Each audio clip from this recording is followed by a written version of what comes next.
If you've been training for a while, you know that physical activity leads to visual and functional changes in the body. But what exactly happens in the body during a workout that leads to those changes? And how can you take control over your body's looks and performance? In this video, we're going to talk about the processes that happen in the body during an intense workout. Without further ado, let's start by first talking about muscle unit activation. Muscle unit activation. Each and every movement our body can do is possible thanks to the multiple muscle units of each muscle group, also known as muscle fibers. Our bodies have two types of muscle fibers, slow twitch and fast twitch fibers. Slow twitch fibers are engaged during low-intensity activities that are long in duration. These fibers cannot produce much force, but can easily work for prolonged periods of time under low exertion. On the other hand, we have the fast twitch muscle fibers, which are engaged during high-intensity activities. These fibers produce the greatest amount of force, but get quickly fatigued under high exertion. During a weighted workout, and more specifically during the challenging working sets, you activate the fast twitch muscle fibers of your musculature in order to endure the heavy loads.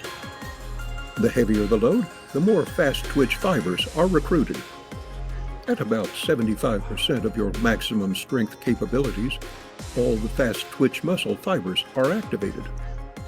Once you go above 75% of your maximum strength capabilities, the body relies on a higher frequency of the brain to muscle signals.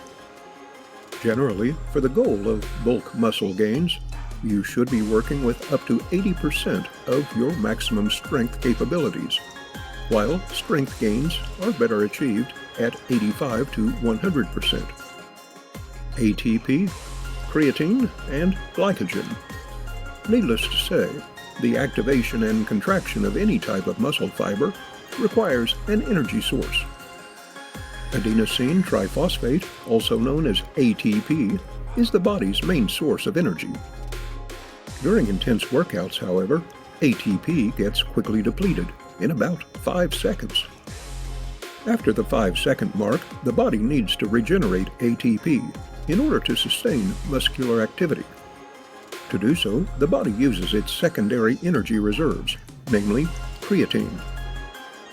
Creatine grants energy for another 10 seconds of activity, after which intensity naturally drops.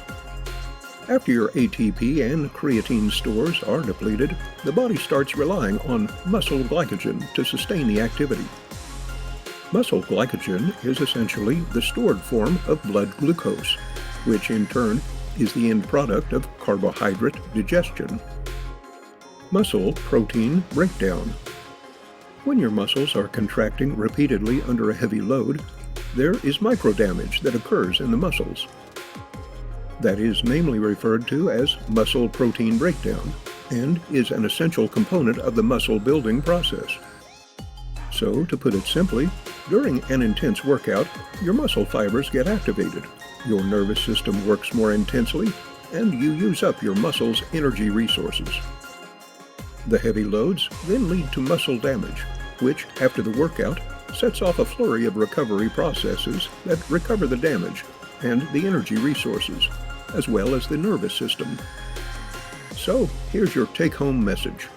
Give your body energy from carbohydrates to take you through the heavy workouts, and consume plenty of protein every day to sustain your muscle protein synthesis. This is how you grow muscle. Got questions? Ask us in the comments below.